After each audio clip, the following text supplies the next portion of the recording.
पाकिस्तान ने भारतीय high commission के एक अहलकार को नापसंदीदा करार दे दिया। दफ्तर खारजा के तर्जुमान के मुताबिक भारतीय सिफारतकार मशकूक सरगर्मियों में मुलव्वस था। 24 घंटे में मुल्क छोड़ने की हिदायत कर दी। भारतीय नाज़िमुल उमूर को वजारत खारजा बुलाकर फैसले से आगाह कर दिया गया। किसी भारतीय सिफारतकार या अहलकार को मशकूक सरगर्मियों में मुलव्वस नहीं होना चाहिए। भारत आबी जारहत से बाज न आया। किशन गंगा डैम से दरिया नीलम का पानी रोक लिया। सुपरिटेंडेंट पुलिस के मुताबिक अट मकाम पर दरिया नीलम से मामूल से 40% पानी का दबाव कम है। हालिया पाक भारत कशीदगी के दौरान किशन गंगा डैम से पानी छोड़ा गया था। कराची के इलाके लांडी नंबर 4 के करीब टैंकर उलट गया। हादसे के बाद टैंकर का ऑयल सड़क पर फैल गया। पुलिस ने अपनी मदद आप के तहत बहने वाले तेल की निकासी की। ट्रैफिक पुलिस का अमला भी मौके पर मौजूद। सड़क ट्रैफिक के लिए बंद कर दी गई। और डिजिटल करेंसी बिटकॉइन एक बार फिर तारीख की बुलंद तरीन सतह पर $1,10,000 तक पहुंच गया। पाकिस्तानी रुपए में बिटकॉइन की कीमत 3 करोड़ 8 लाख रुपए से जायद हो गई। इससे पहले बिटकॉइन 20 जनवरी को $1,09,580 पर पहुंचा था। भारतीय सरकार पर एक और सिफारती वार। पाकिस्तान की दुनिया भर में पजीराई। पाक भारत जंग हमने रोकी, अब बड़ी डील होने वाली है। अमरीकी सदर का दावा। ट्रंप का कहना था कि पाकिस्तानी लोग बेहतरीन और इसके रहनुमा अजीम हैं। मैंने दोनों मुल्कों से कहा कि तुम क्या कर रहे हो। हमने जनूबी एशिया में कशीदगी कम करने में कामयाबी हासिल की। दोनों के दरमियान कई तनाज़े निपटाए। तमाम मामला तिजारत के जरिए हल किए। अब तिजारती मुआहदों की जानिब बढ़ रहे हैं। व्हाइट हाउस में जनूबी अफ्रीकी सदर से मुलाकात में गुफ्तगू। से भारत के अवाम से अपील कर रहे हैं कि आपके हक में नहीं है कि ये जो आप कह रहे हैं नया नॉर्मल है कि ये जारी रहे। हमारे पाकिस्तान के अवाम ये चाहते हैं और मैं समझता हूँ कि भारत का अक्सरियत का अवाम यही चाहते हैं कि हमारे दोनों ममालिक के दरमियान अमन कायम हो। और वो मुमकिन नहीं जब तक हम कश्मीर का इशू, दहशतगर्दी का इशू और ये पानी का इशू जो इन्होंने छेड़ा है इसका हल निकाले। इस वक्त पाकिस्तान उस पोजीशन पे है कि हम कह रहे हैं कि हम अमन चाहते हैं, हम डायलॉग चाहते हैं और भारत थोड़ा सा उस पोजीशन से पीछे हट रहे हैं। पाकिस्तान भारत और जनूबी एशिया के रोशन मुस्तकबिल के लिए खित्ते से दहशतगर्दी का खात्मा चाहता है।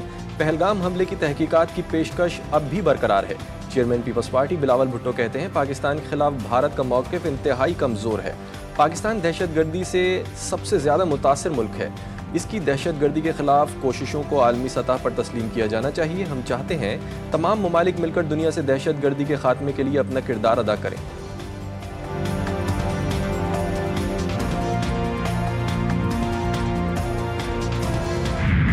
अल्लाह ताला ने एक रात में पाकिस्तान की इज्जत बढ़ा दी। दुनिया समझ रही थी कि चंद मिनट की लड़ाई में पाकिस्तान को शर्मिंदगी होगी। भारत के खिलाफ तारीखी फतह पर सबको मुबारकबाद देती हूँ।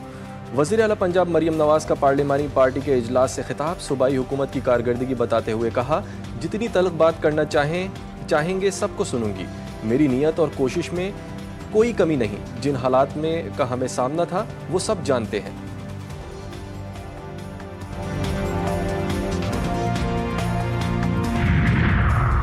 भारतीय सहाफ़ी को झूठी खबरें फैलाना महंगा पड़ गया। अर्नब गोस्वामी के खिलाफ मुकदमा दर्ज। भारतीय मीडिया रिपोर्ट्स के मुताबिक हुक्मरान जमात बीजेपी के शोबा IT के सरबराह अमित मालविया पर भी मुकदमा दर्ज किया गया है। पुलिस का कहना है कि अमित मालविया और अर्नब गोस्वामी पर झूठी मालूमात फैलाने का मुकदमा इंडियन यूथ कांग्रेस ने दर्ज करवाया है। मुद्दई के मुताबिक दोनों ने दानिस्ता तौर पर झूठी मालूमात फैलाने की मुजरिमाना मनसूबाबंदी की।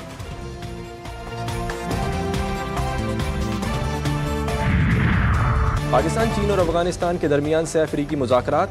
तीनों वज़राए ख़ारजा का ताउन बढ़ाने पर इत्तेफाक।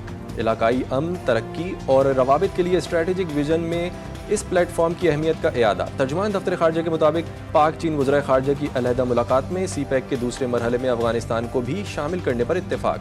इसहाक डार की अफगानिस्तान के कायम मुकाम वज़ीर ख़ारजा अमीर खान मुत्तकी से भी मुलाकात। दो तरफ़ा ताल्लुकात में मुस्बत रफ्तार का खैर मकदम।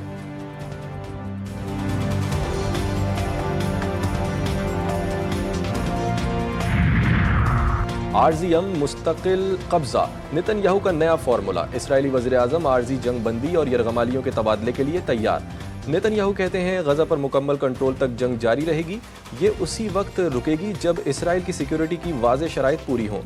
गज़ा के लिए मंसूबा पेश। अमरीकी कंपनियों की मदद से खुराक की तकसीम, सिक्योरिटी कंट्रोल संभालने के बाद शहरियों के तहफ़्फ़ुज़ के लिए एक मखसूस जोन तश्कील देना शामिल। BSL सीजन 10 का क्वालिफायर मरहला, कोयटा ग्लैडिएटर पहली फाइनलिस्ट टीम बन गई।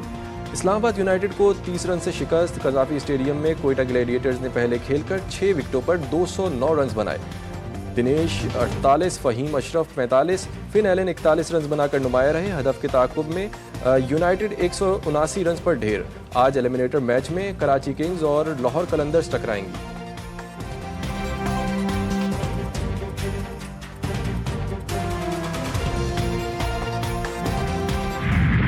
कराची से पेशावर तक झुलसा देने वाली गर्मी। दादू और जैकबाबाद में दर्जा हरारत 48 डिग्री तक जा पहुंचा। महकमा मौसमियात ने मजीद खतरे की घंटी बजा दी। पंजाब, सिंध, खैबर पख्तूनख्वा और इस्लामाबाद झुलसने लगे। लाड़काना, मुल्तान, फैसलाबाद में दर्जा हरारत 45 से ऊपर। इस्लामाबाद 40, कराची 36 रिकॉर्ड। माहिरीन की आवाम को गैर ज़रूरी बाहर निकलने से गुरेज की हिदायत। गर्मी से शहरी हलकान। अस्पतालों में हीट स्ट्रोक के मरीजों में इजाफा।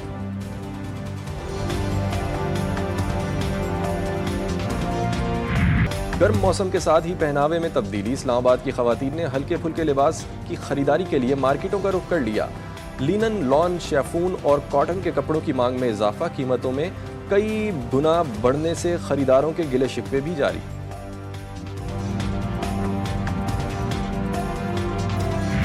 और मुल्क भर में ईद कुर्बा की तैयारियां जोरों शोर से जारी। मंडियों में एक से बढ़कर एक जानवर मौजूद। फर्जंदाने तौहीद सुन्नत इब्राहिमी की अदायगी के लिए पसंद के कुर्बानी के जानवरों की खरीदारी में मसरूफ। किसी को मनपसंद गाय की तलाश तो कोई बकरे ढूंढने में मसरूफ। कीमतें सुनकर खरीदार परेशान। व्यापारी महंगाई का रोना रोने पर मजबूर। खरीदारों और व्यापारियों में जोड़ तोड़ जारी।